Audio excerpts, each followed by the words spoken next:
Joining us from Brussels is the spokesperson of the European Parliament, Jaume Duch. Jaume, thank you for being with us. Jaume, since the so-called 2015 migration crisis, the migration narrative in the Mediterranean has been strongly polarized. What role does the European Parliament play to rebalance this narrative and bring the debate back to the middle? The European Parliament takes this information very seriously.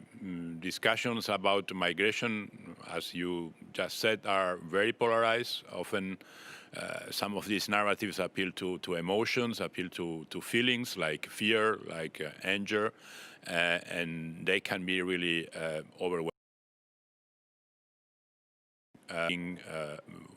on people more difficult.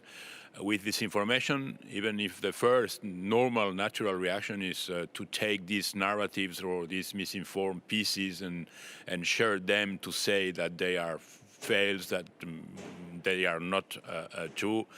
In fact, research shows that one of the best ways to counter disinformation is to promote correct and factual information instead of drawing more attention to myths by publicly trying to debunk them. So what do we do in Parliament? We provide factual information in all languages. We communicate effectively on very polarizing topics. This is essential in an institution like the European Parliament, where there is a constant, lively debate on a wider range of topics and with lots of different political points of view. What measures has the European Parliament taken to fight migration-related disinformation during the so-called COVID-19 infodemic?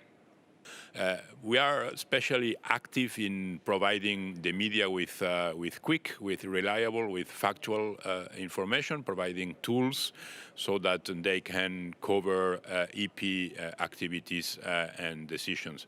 And of course, we also cooperate with other institutions, especially the European Commission and the European External Action Service, also with partner organizations and with civil society.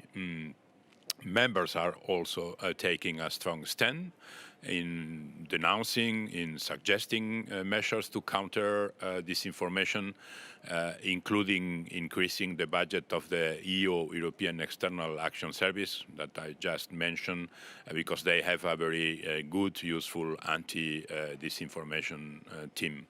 And MEPs also stand ready to scrutinize any possible legislative proposal as soon as they are suggested by the Commission.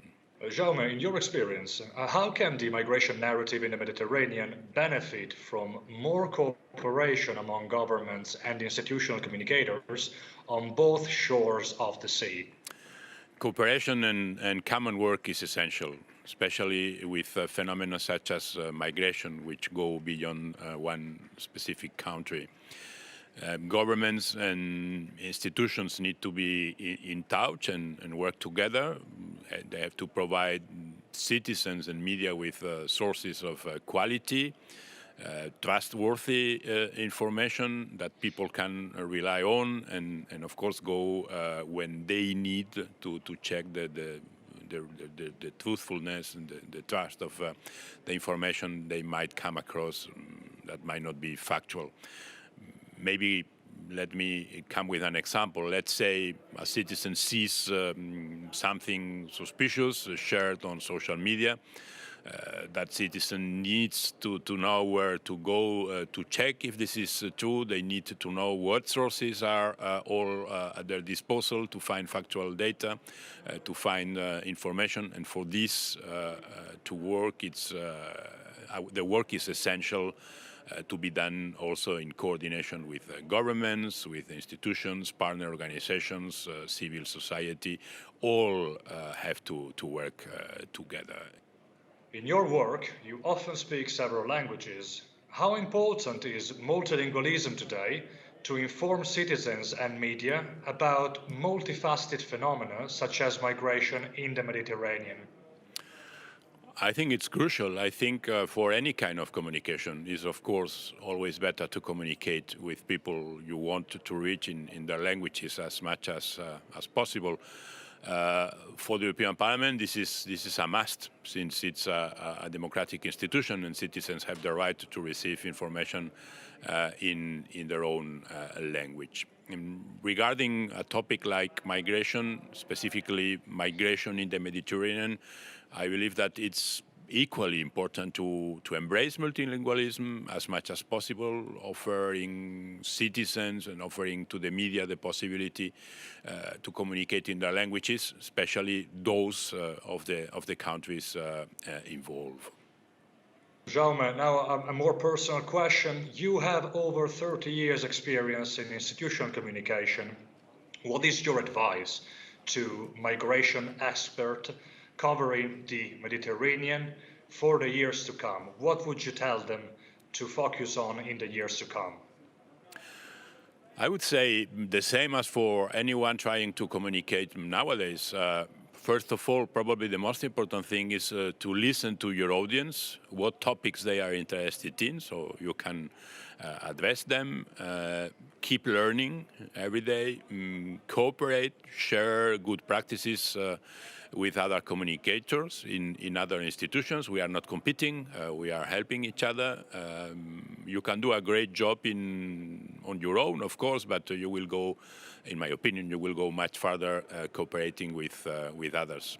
Nowadays, communication changes very, very quickly, and you need to be ready to adapt to the new ways of consuming information. I mean, 10 years ago, it would have sounded strange to think that institutions like the European Parliament would be communicating on Instagram, for example, or Snapchat, or who knows, maybe TikTok in the future.